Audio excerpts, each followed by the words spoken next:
नमस्कार, आप देख रहे हैं इंडिया इनसाइड और मैं हूं आपके साथ संचिता शुक्ला। अनूपपुर जिले के जनपद पुष्पराजगढ़ का बघाड़ गांव आज भी बदहाली से जूझ रहा है और जिम्मेदार आंखें मूंदे बैठे हैं।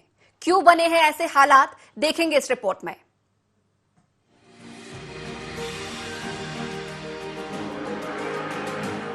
ग्राम पंचायत सरफा का गांव बघाड़ जो पंचायत से 4 किलोमीटर दूर है। अब तक इस गांव में सड़क, बिजली, पानी, स्वास्थ्य सुविधा तो छोड़िए, सरकार की कोई योजना नहीं पहुंच सकी। यहाँ के रहवासी इस गांव में बंद कर रह जाते हैं क्योंकि गांव आने जाने के लिए जो सबसे जरूरी है सड़क, वो अब तक यहाँ बनी ही नहीं। कोई बीमार पड़ जाए तो 15 किलोमीटर का पैदल सफर तय कर उमरिया जिले के पाली जाना पड़ता है।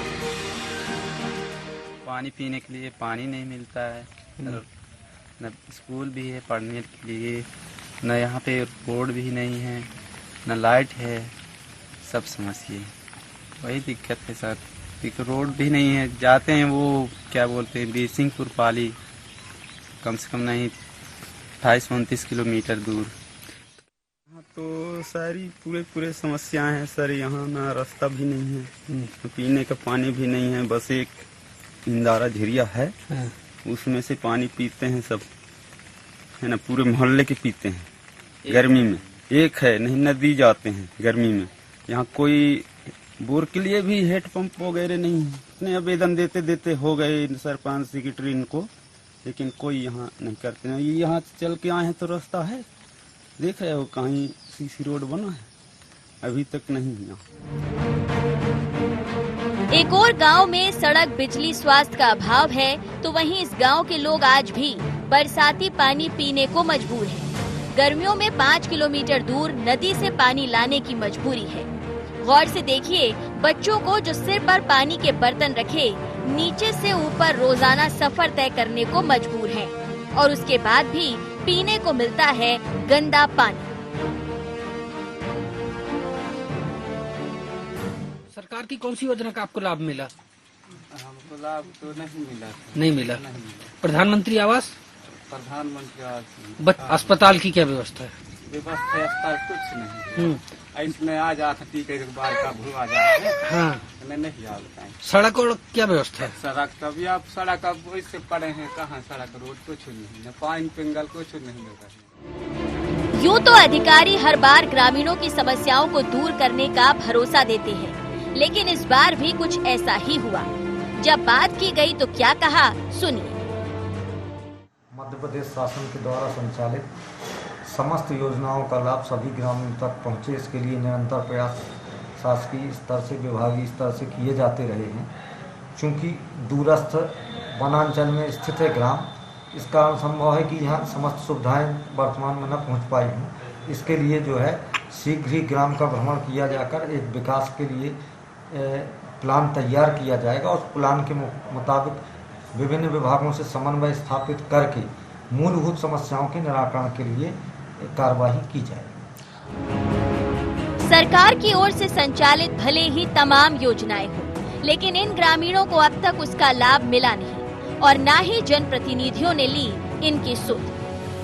IND 24 के लिए पुष्पराजगढ़ से सुनील गुप्ता की रिपोर्ट।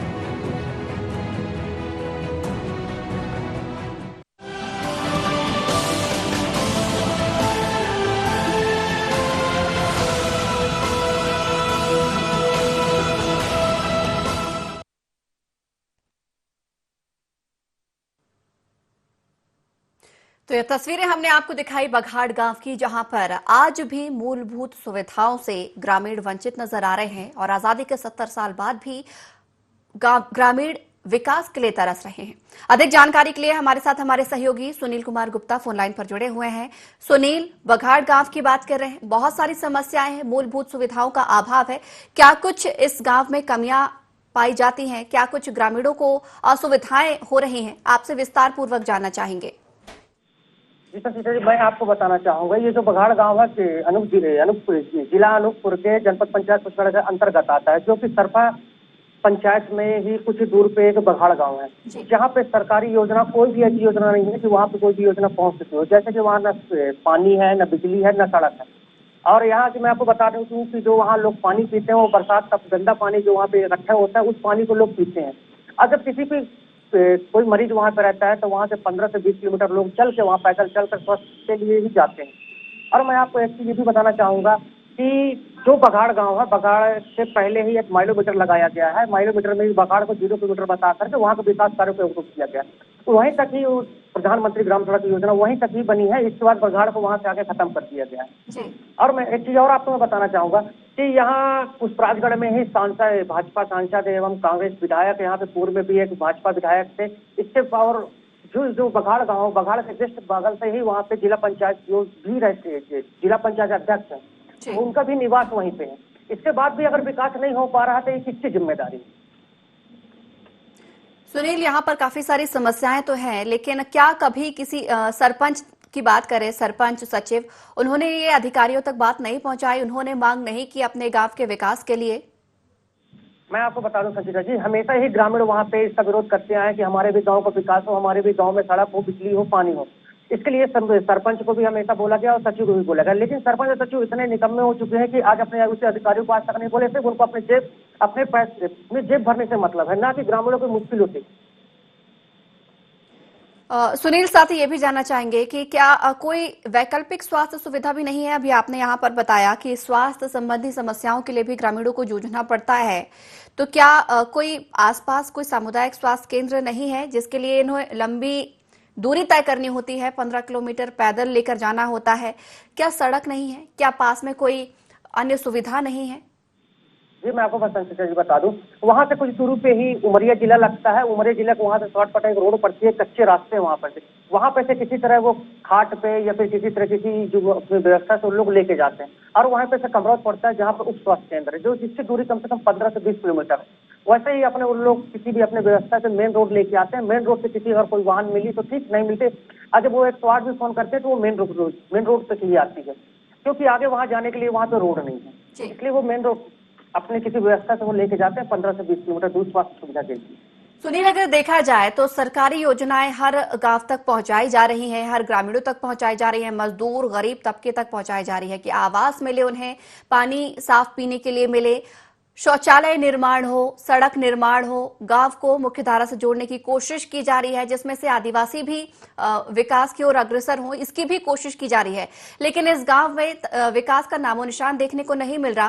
क्या कभी भी कोई किसी जनप्रतिनिधि ने भी इस गांव की ओर रुख नहीं किया, या सिर्फ वोट मांगने ही यहाँ पर पहुंचते हैं? क्योंकि जिस हिसाब से ये तस्वीरें नजर आ रही हैं वो वाकई ही बहुत चौंका देने वाली तस्वीरें हमें नजर आ रही हैं। कोई भी जनप्रतिनिधि की बात करें या किसी अधिकारी की बात करें, कोई भी आज तक क्या इस गांव में नहीं गया है?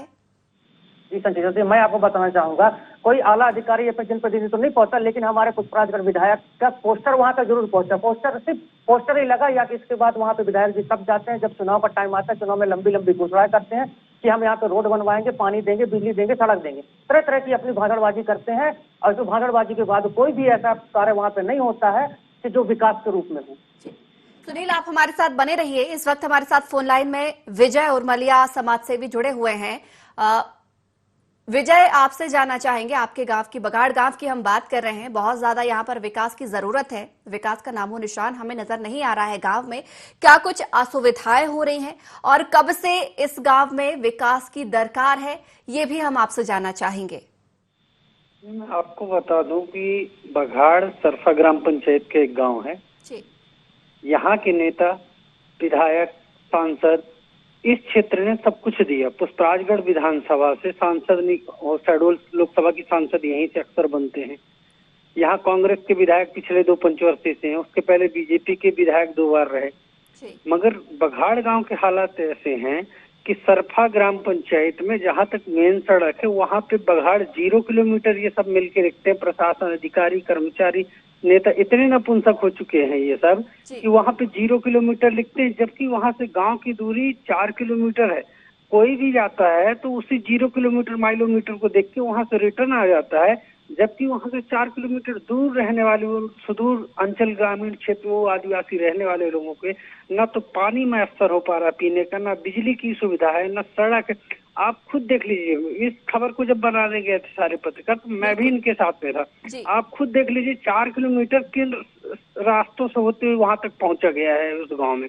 इतने बदतर हालत है, मगर यहाँ का जो नेता है वो सिर्फ वोट लेने के लिए वो भी उस गांव तक नहीं जाता। जब वोट चाहिए होता तो 4 किलोमीटर पहले, जहाँ 0 किलोमीटर आपको सचिव की क्या स्थिति है, सरपंच सचिव की क्या स्थिति है, क्योंकि कहीं ना कहीं उनकी भी जिम्मेदारी बनती है गांव के विकास के लिए। फिलहाल उनका क्या कुछ इसमें हाथ रहता है? क्या उन्होंने अधिकारियों को इस चीज से अवगत कराया है? उनकी क्या कुछ स्थिति है, वो भी जानेंगे आपसे। बता दूं, एक्चुअल में अनूपपुर जिले का पुष्पराजगढ़ विधानसभा का ये एक ऐसा गांव है जो उमरिया डिस्ट्रिक्ट के पास जाके पड़ता है। मान लीजिए कि अनूपपुर से 120 किलोमीटर दूर। अब यहाँ के जो सरपंच सचिव, वहाँ कोई अधिकारी कभी जाता नहीं है, देख रहे क्या हो रहा क्या नहीं हो रहा। सरपंच सचिव अपने हिसाब से काम करते हैं वहाँ पे, वहाँ कोई देखने सुनने वाला नहीं। नेताओं की तो ये हाल है कि आप वहाँ पे अगर देखेंगी तो अधिकतर बिल वहाँ पे किसी न किसी पार्टी के नेता ही लगाते हैं। जो वहाँ पे काम होते हैं, छोटे मोटे जो भी काम होते हैं, शौचालय, सड़क निर्माण, काम हो या ना हो, बिल आपको अधिकतर राजनीतिक पार्टियों के लगे मिलेंगे। कोई वहाँ ठेकेदार नहीं होता।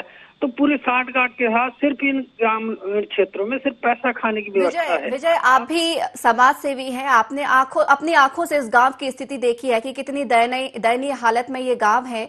आपने इसके लिए आवाज उठाई है, किसी अधिकारी, कलेक्टर, विधायक, सांसद, किसी के पास ज्ञापन, आवेदन कुछ दिया है? हमने अधिकारी से बात की। अधिकारी का ये कहना था कि हम 15 दिनों के अंदर जाके उस गांव का भ्रमण करेंगे, मगर जो कई सदियों से कोई नहीं गया तो आप 15 दिन में क्या करेंगे जाके, वो हमारी भी समझ में नहीं आया। हालांकि वहां तक अधिकारी पहुंचेंगे नहीं, ये हम भी जानते, अच्छे तरीके से जानते, क्योंकि हम खुद 4 किलोमीटर का सफर कैसे पैदल तय करके वहां तक पहुंचे वो हम जानते हैं। तो अधिकारियों के लिए संभव नहीं वहां तक पहुंचना। मैं एक चीज आपको सबसे बड़ी बात बता दूं कि इस गांव का दुर्भाग्य है कि यहाँ पीने के लिए सबसे बड़ी जो पानी की समस्या वो बहुत ही दयनीय है। बरसात में तो एक झीरिया टाइप का कुआं बना हुआ, उसमें बारिश का पानी भरता है, उस गंदे पानी को यहाँ के लोग पीते हैं।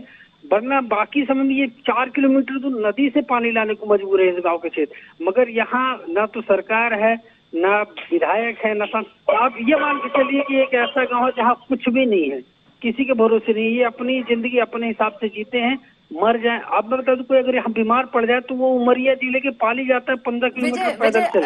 तमाम समस्याएं तो यहाँ आपने बताई, और आपने ये भी बताया कि आपने अधिकारियों को अवगत कराया है इस बात से। फिलहाल तो वो 15 दिन का कह रहे हैं, लेकिन मुझे भी यही लगता है कि जो चीज सालों से नहीं हो पाई, 15 दिन में क्या खाक कर लेंगे। तमाम तरीके की सरकारी योजनाएं हैं जो ग्रामीणों को मिलना चाहिए, वो भी उन तक नहीं पहुंच पा रही है। किस तरीके का वो जीवन जीते होंगे ये हम समझ पा रहे हैं। फिलहाल आगे आप क्या एक्शन लेंगे ग्रामीणों के साथ मिलकर? कुछ प्लान आपने सोचा है, कुछ किया है? क्योंकि कहीं ना कहीं देखा जाए विकास तो कराना है, जरूरत तो सबकी है, तो इसमें अब आगे क्या कदम उठाएंगे? कुछ आवेदन या और अधिकारियों के पास, या कोई किसी प्रकार का विरोध कुछ करेंगे आप? उसके बारे में भी हम आपसे जानना चाहेंगे। मैं आपको बता दूं कि यहाँ का प्रशासन, विधायक, सांसद सब गूंगे बहरे हैं। इनको पत्राचार से कुछ नहीं होने वाला। आपने खबर चलाई है, हो सकता है ऐसी खबरें चलेंगी जिसका इन पे थोड़ा सा असर हो जाए और उसके बाद ये वहां तक किसी काम को लेके चल जाए। बाकी पत्रचार से कुछ नहीं होने वाला। मैं आपको बता दूं, ये चीज बखूबी हम समझते हैं कि आवेदन या पत्र ये कोई माध्यम नहीं होते, इसे ले लिया जाता है और वापस से मुझे लगता है किसी कूड़ेदान में डाल दिया जाता होगा। इसके लिए लेकिन सख्ती से अपनी बात कहीं ना कहीं रखनी होती है। तो क्या ग्रामीणों के साथ आप एकजुट होंगे, सख्ती पूर्वक अपनी बात यहाँ पर ग्रामीणों के साथ रखेंगे? क्योंकि जरूरत अब आवाज को बुलंद करने की आ गई है, जरूरत है अपनी आवाज को अपने हक के लिए उठाने की और अपने हक को पाने की। तो अब आगे का क्या आपका प्लान रहेगा? क्या कुछ आप करेंगे ग्रामीणों के साथ मिलकर, वो भी हम आपसे जानना चाहेंगे। हम तो ग्रामीणों के साथ खड़े हुए हैं, मगर मैडम क्या एक समस्या ये भी होती कि पहुंच मार्ग नहीं होना वहाँ सबसे बड़ी वहाँ पहुंचने के लिए हम सुबह बता रहे हैं आपको कि हम सुबह 5 बजे घर से निकले थे, शाम को 6 बजे वहाँ पहुंच रहे हैं हम। आप समझिए हमारी कंडीशन, हमारे लिए सबसे बड़ी समस्या वहाँ तक पहुंच मार्ग की। अगर हम वहाँ पहुंच पाए प्रॉपर वे पे तो हम वहाँ की व्यवस्था कर पाए। अब देखते हैं, आप लोग खबर चला रहे, बहुत सारे चैनल अगर चलाएंगे, मीडिया साथ देगी तो हो सकता है ये अंधे गूंगे बहरे अधिकारी कर्मचारी हमारा यही काम है कि हम ऐसी जगह पर जहां पहुंचे, जहां पर कोई नहीं पहुंच पाता, और ऐसे लोगों की समस्याएं हम उठाएं जो कि कई सुविधाओं से असुविधाओं से वंचित रहते हैं। लेकिन जरूरत यहाँ पर ग्रामीणों की भी साथ देने की होती है, क्योंकि अक्सर ये होता है कि आवाज तो यहाँ पर चैनलों के माध्यम से उठाई जाती है, लेकिन अगर ग्रामीण अगर इस चीज में शांति बरतेंगे तो शायद ही अधिकारी सुने। अब जरूरत है कि एक बार फिर से आप लोग, तमाम लोग एकजुट हो। ग्रामीण कहीं ना कहीं अब मुझे तो लगता है नाराजगी उनकी भी दिखने लगी होगी कहीं ना कहीं। चीजों का विरोध अब शुरू करें आप, और लोग इकट्ठे हों, इकट्ठे अपनी बात को यहाँ पर मुखरता से रखें और अपनी हक को, अपनी आवाज को उठाएं, अपनी हक को मांग करें यहाँ पर, तभी यहाँ पर कुछ हो सकता है। क्योंकि ऐसे तमाम आवेदन और तमाम पत्र तो दिए जाते हैं लेकिन सुविधाएं नहीं मिल पाती उसके बावजूद भी। लेकिन अब जरूरत जरूर आ चुकी है कि अपनी आवाज को और बुलंदी के साथ उठाया जाए। बहुत बहुत शुक्रिया हमारे साथ जुड़ने के लिए, तमाम जानकारी साझा करने के लिए। हमारे साथ हमारे सहयोगी सुनील लगातार जुड़े हुए हैं। सुनील, यहाँ पर हमारे साथ समाज सेवी जुड़े, उन्होंने तमाम तरीके की असुविधाओं को हमारे साथ साझा किया कि क्या कुछ ग्रामीण झेल रहे हैं, क्या कुछ उन्हें परेशानियां हो रही हैं। लेकिन कई बार उन्होंने आवेदन दिए हैं, कई बार ज्ञापन सौंपा है, लेकिन कुछ खास रिजल्ट निकल कर नहीं आया है। ऐसे में अब ग्रामीणों का गुस्सा या उनकी नाराजगी किस स्तर पर पहुंच गई है, वो भी आपसे जानना चाहेंगे। जी संतीजा जी, मैं आपको बताऊंगा, जैसे विजय उजुमलिया समाज सेवी जी ने बताया कि हम लोग यहाँ से सुबह 5 बजे निकले थे, शाम के 6 बजे वहाँ पहुंचे। और जब वहाँ पे हमने ग्रामीणों से जब वहाँ पे मुलाकात की, ग्रामीणों ने जब अपनी आप बीती बताया कि हर अधिकारी और यहाँ पे जो नेता आते हैं सिर्फ वोट मांगने आते हैं, चुनाव का टाइम आते हैं, सरपंच आते हैं, सिर्फ चुनाव का टाइम आते हैं। ऐसे में उनकी समस्या सुनने वाला है कौन? अब रही पत्राचार की बात, तो पत्राचार के माध्यम से उन्होंने सभी संबंधित अधिकारियों को, संबंधित नेताओं को उसने सूचना दी, लेकिन आज तक वहाँ पे पत्राचारों को कुछ नहीं हुआ। पत्राचार सिर्फ कूड़ेदान के लिए होते हैं और किसी के लिए नहीं होते। अगर ग्रामीण यहाँ पे कई बार यहाँ पे कमिश्नर हो गया, कलेक्टर हो गया, विधायक हो गया, सांसद हो गया, सारे लोगों को उन्होंने इस बार लोगों ने सोचा है कि इस बार हम चुनाव को बहिष्कार कर देंगे। ऐसा ग्रामीणों को कहना है वहाँ पे। बिल्कुल सुनील, क्योंकि तस्वीरें अभी हम देख पा रहे हैं कि इतनी दयनीय तस्वीर है। यहाँ पर छोटे छोटे बच्चे हैं, वो लंबा यहाँ पर चल रहे हैं, सफर कर रहे हैं, अस्पताल नहीं है, घर नहीं है, शौचालय नहीं है, पीने का पानी नहीं है, बिजली नहीं है। अभी भी ये गांव किसी जंगल से कम नजर नहीं आ रहा है। ऐसे में जाहिर है नाराजगी तो अब छलकेगी। इतने सालों के इंतजार के बाद भी इनके इंतजार अब भी खत्म होने का नाम नहीं ले रहा है। आश्वासन कहीं ना कहीं दिया जाता है, लेकिन आश्वासन महज आश्वासन ही बनकर रह जाता है। क्योंकि अब ग्रामीणों ने चुनाव बहिष्कार का निर्णय लिया है, तो देखते हैं अभी फिलहाल यहाँ पर उनकी बात सुनी जाती है या नहीं सुनी जाती है। फिलहाल और भी हम आपसे इस गांव की असुविधाओं के बारे में सुनील जानना चाहेंगे। क्या स्कूल जाने में भी बच्चों को कहीं ना कहीं दिक्कत का सामना करना पड़ता है? क्योंकि जिस तरीके से गांव नजर आ रहा है, सुविधाएं हैं यहाँ पर, मूलभूत सुविधा ही नहीं है, तो मुझे लगता है कि बच्चों की पढ़ाई या शिक्षा में भी कहीं ना कहीं कुछ असर देखने को मिलता होगा। जी संजीता जी, मैं आपको बताना चाहूंगा, उस गांव में ऐसी एक भी रोड नहीं है जिसमें बरसात के समय पे चला जा सके। लोग जब बच्चे स्कूल जाते हैं तो अपने हाथों पे चप्पल लेके इसी तरह वहाँ पे कीचड़ के लड़ते पड़ते, गिरते पड़ते, उसी तरह स्कूल पहुंचे। हालांकि अभी स्कूल बंद है, लेकिन जिस टाइम अभी स्कूल जाते हैं बच्चे, वो तो भारी समस्याओं का सामना करना पड़ता है। एक चीज और मैं आपको चीजें बताना चाहूंगा, यहाँ पे जो अपने आप को विकास पुरुष बोलते हैं, जैसे कि हमारे पुष्पराजगढ़ क्षेत्र के माननीय विधायक, कांग्रेस विधायक है फुंदेलाल सिंह जी, वो अपने आप को बहुत बड़े विकास पुरुष बताते हैं। अगर विकास पुरुष है तो कहाँ इस गाँव का विकास कैसे किए वो? उनका सिर्फ वहाँ पे बोर्ड तस्करी ये सारी चीजें पहुंचते हैं, लेकिन कभी विधायक जी वहाँ पे पहुंच के वो यथास्थिति नहीं देते उस गाँव की। अगर ऐसा स्थिति उस गांव की देखते तो आज इस गांव की स्थिति ये नहीं होती। तो अपने आप को कैसे विकास पुरुष कहते हैं ये माननीय हमारे विधायक जी। और सांसद जी की मैं बात करूं, सांसद जी कभी अपने क्षेत्र पे यहाँ तो भ्रमण करने नहीं निकली कि कभी हमारे गांव की हमारा क्षेत्र है। यहाँ पर मैं आपको रोकना चाहूंगी, आप बने रहिए हमारे साथ। इस वक्त फोन लाइन में जयप्रकाश अग्रवाल, कांग्रेस जिला अध्यक्ष जुड़े हुए हैं। जयप्रकाश जी, हम बघाड़ गांव की बात कर रहे हैं जो कि ग्राम पंचायत सरफा के अंतर्गत आता है। आपको इस गांव के बारे में कहीं ना कहीं जानकारी तो मिली होगी कि आज भी आजादी के इतने साल बीत चुके हैं, लेकिन इस गांव में विकास 1% भी नजर नहीं आता। ना बिजली है, ना पानी है, ना सड़क है। आपको इस गांव के बारे में जानकारी है? नहीं, नाम तो सुना है, गए नहीं है हम, है ना। लेकिन आपकी जानकारी के लिए बता दूं कि पुष्पराजगढ़ जो क्षेत्र है जी, वो पूरा पहाड़ी और सुदूरवर्ती जंगल से जुड़ा हुआ क्षेत्र है, है ना। और आप ये अंदाजा लगा सकते हैं कि कम से कम 140 ग्राम पंचायतों का पुष्पराजगढ़ विधानसभा क्षेत्र है ना। तो उसमें जो गांव जंगल पहाड़ के आसपास हैं, पहाड़ में बहुत सारे गांव बस गए हैं, लोगों ने समय के हिसाब से 8-10 घर बना करके एक मोहल्ला बस गया है। उन क्षेत्रों में सुविधाएं जाने में दिक्कत हो रही है। और आपको ये मालूम है कि 15 वर्षों से भारतीय जनता पार्टी की सरकार है। जयप्रकाश जी, यहाँ पर मैं आपको बता दूं, अंदाजा तो हम बैठे बैठे तमाम तरीके के यहाँ लगा सकते हैं, लेकिन आपकी जानकारी के लिए एक चीज और बता दूं। आप कह रहे हैं पहाड़ पे ये गांव बसा है, सीधे सीधे यहाँ पर जाने के लिए मार्ग ही कोई नहीं बना है, सालों बीत चुके हैं और तो और यहाँ पर दूरी भी नहीं दिखाई जा रही है। आपको एक और जानकारी बताऊं, यहाँ पर जो बोर्ड लगा होता है जब हम कहीं जाते हैं तो यहाँ पर इतने किलोमीटर का ये गांव बचा हुआ, इस तरीके के तमाम बोर्ड हमें देखने को मिलते हैं। यहाँ पर पहले से ही बघाड़ गांव नहीं पहुंचा है, पूर्व में ही बघाड़ गांव का बोर्ड लगा दिया जाता है कि 0 किलोमीटर, लेकिन जैसे ही आप वहां पर एंट्री करते हैं तो आपको 4 किलोमीटर पैदल जाना पड़ता है। सही जानकारी भी नहीं दिखाई जा रही है और हम विकास की तमाम बातें करते हैं, विकास ही नहीं पहुंच पा रहा है। ठीक है, आप यहां पर बात कर रहे हैं भाजपा सरकार रही है 15 साल, फिलहाल कांग्रेस विधायक तो है इस क्षेत्र में, विधायक जी को नहीं लगता कि यहां पर जाना चाहिए? और ये 8-10 परिवारों की बात नहीं है, बहुत सारे परिवार इस गांव में रह रहे हैं, बहुत सारे लोग यहाँ पर रह रहे हैं। कैसे रहते होंगे? कम से कम कुछ सरकारी योजनाएं ही इन तक पहुंच सके। नहीं, मैं वही बात कर रहा हूँ, मैं पर्टिकुलर बघार की बस नहीं बात कर रहा हूँ। और बघार में भी कई मोहल्ले होंगे, है ना। हर गांव में क्या, हमारे यहाँ ग्रामीण क्षेत्रों में लोग खेतों के पास अपने मोहल्ले बना लेते हैं, है ना जी। और वन क्षेत्र होने से बहुत सारे क्षेत्रों में वन भूमि की दिक्कत आती है, वन विभाग काम नहीं करने देता है जी। और उसमें ये बात सही है, अभी हमारे 7 साल से हमारे विधायक है वहां पर जी, है ना, लेकिन सरकार भाजपा की रही है, उनके पास विधायक लगातार विधानसभा में क्वेश्चनों के माध्यम से और जिला प्रशासन को पत्रों के माध्यम से वहां के विकास की बातें लिखते हैं, लेकिन कितना विकास हो रहा है भारतीय जनता पार्टी के शासन में, ये हम सब लोग देख रहे हैं।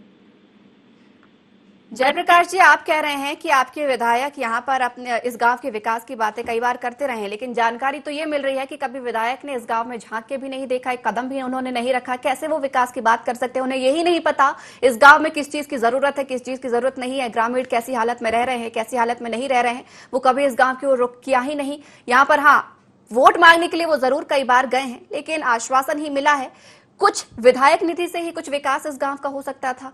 आज के समय में ऐसा संभव ही नहीं है कि विधायक से कोई भी गांव अछूता रह गया।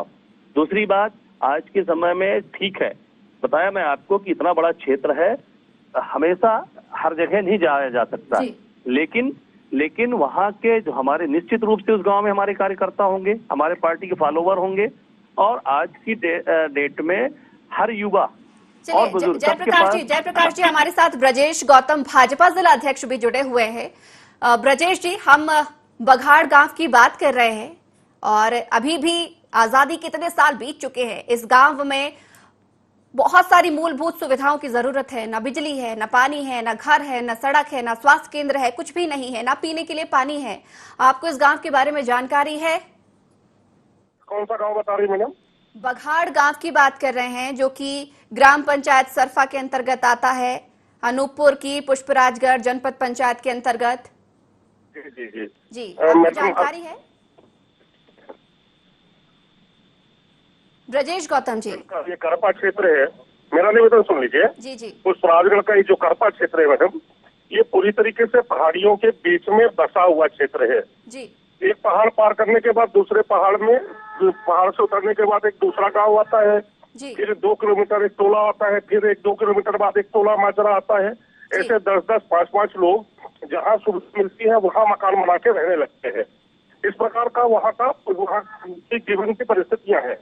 सरकार निश्चित तौर पर पिछले 15 सालों में जो राज्य की सरकार में यह प्रयास हुआ है कि एक एक गांव को सड़क से जोड़ा जाए, एक एक गांव तक बिजली पहुंचाई जाए। माननीय मोदी जी ने तो बिजली पूरे हिंदुस्तान के अंदर 100% बिजली देने की योजना भी बनाई जी। लेकिन अब मैं जैसा आपको बता रहा हूँ, वहाँ के गाँव की परिस्थितियां ही ऐसी है। ब्रजेश जी, क्या अगर गांव के लोग पहाड़ पर बसे हुए हैं या उन्होंने एक छोटा सा अपना गांव बना लिया है, लेकिन वो सालों से रह रहे हैं, ये बात 2-4 साल की नहीं है, ये सालों से वो लोग वहां रह रहे हैं, तो क्या उन्हें सरकारी योजनाओं का अधिकार नहीं रह जाता? अगर वहां पर रह रहे हैं, वहां आप तक पहुंच नहीं हो रही है, तो क्या ऐसा कुछ ऑप्शन नहीं निकल सकता कि वो आप तक पहुंच सके अपनी समस्याओं को लेकर कहीं ना कहीं, क्योंकि उनका भी अधिकार तो है विकास पाने का। ऐसे में अगर वो पहाड़ पे बसे हैं, वन क्षेत्र है, पहाड़ी क्षेत्र है, सालों से विकास नहीं पहुंचा, तो ऐसे में क्या हम पल्ला झाड़ लेंगे उनसे? क्या हम उन तक सुविधाएं नहीं पहुंचाएंगे? मैडम, मैं निवेदन करूं, माननीय नरेंद्र मोदी जी ने 100% गाँव को प्रधानमंत्री सड़क योजना से जोड़ने की योजना की, सौभाग्य योजना के माध्यम से हर टोले माजरे तक बिजली पहुंचे उसकी योजना की, अब वहाँ के 10 साल से विधायक हैं आदरणीय पुण्यलाल जी, ये उनको चिंता करनी चाहिए जो वहाँ के एमएलए हैं कि शासन की योजना का लाभ तो कम से कम अपने गांव तक कांग्रेस तो आप पर आरोप लगा रही है कि 15 साल सरकार बीजेपी की रही है, एक बार फिर बीजेपी की सरकार है, अभी भी वहाँ पर विकास नहीं पहुंचा। वो तो साफ तौर पर आप पर इल्जाम लगा रहे हैं। हमारी सरकार है, हमारी देश में भी सरकार है, और हम तो सौभाग्य योजना के तहत हर गांव पे बिजली पहुंचाने के लिए कटिबद्ध है, वचनबद्ध है जी।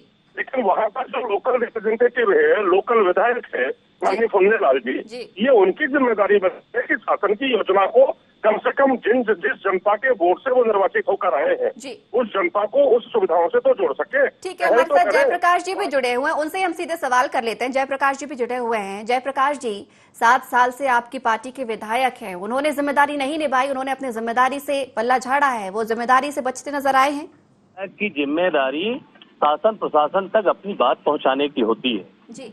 और सरकार जिसकी है, और वहाँ पर अभी भाजपा के सांसद वही पुष्पराजगढ़ क्षेत्र की निवासी है ना, तो उनका शासन जिसका है जिम्मेदारी उसकी होती है। हमारे विपक्ष में है, हमारी बात है जनता की आवाज उठाने की। हम तो ये कहते हैं कि पुष्पराजगढ़ का एक एक गांव और मजरा टोले जहाँ भी है। जयप्रकाश जी और ब्रजेश जी, दोनों हम आपसे रिक्वेस्ट करेंगे, यहाँ पर आरोप प्रत्यारोप अगर ना लगाया जाए तो बेहतर है, क्योंकि जिम्मेदारी आप दोनों की, आप दोनों भी अपनी अपनी पार्टी का कहीं ना कहीं प्रतिनिधित्व कर रहे हैं, जिला अध्यक्ष हैं, सांसद अगर बीजेपी के हैं तो विधायक कांग्रेस के भी हैं। दोनों को मिलकर कम से कम इस विकास की बात जरूर करनी चाहिए इस गाँव में। बहुत बहुत शुक्रिया हमारे साथ जुड़ने के लिए। बहुत ज्यादा दरकार है इस गाँव में, क्योंकि कहीं ना कहीं अगर वन क्षेत्र है, पहाड़ी क्षेत्र है, तो भी विकास उन तक पहुंचना चाहिए, ये उनका अधिकार बनता है। नहीं तो कहीं ना कहीं उनकी वैकल्पिक व्यवस्था ऐसी होनी चाहिए कि अगर वो उन तक आप नहीं पहुंच पा रहे हैं तो आप तक वो पहुंच सके, ऐसा मार्ग होना चाहिए। कहीं ना कहीं आरोप प्रत्यारोप तो दोनों एक दूसरे की पार्टी पर लगाते हैं, लेकिन इसमें अंजाम भुगतना होता है ग्रामीणों का, और ग्रामीण अभी भी विकास के लिए तरस रहे हैं। बहुत बहुत शुक्रिया सुनील हमारे साथ जुड़ने के लिए, तमाम जानकारी साझा करने के लिए। उम्मीद करते हैं इस खबर को दिखाने के बाद कहीं ना कहीं अधिकारियों के कानों में जुड़ेंगे और तमाम जनप्रतिनिधि भी इस गांव की ओर रुख करें और कोशिश करें ग्रामीणों तक विकास पहुंचाने की, और अब ग्रामीणों का इंतजार खत्म हो सके। तो आई इंडिया इनसाइड में फिलहाल इतना ही। आप बने रहिए IND 24 के साथ।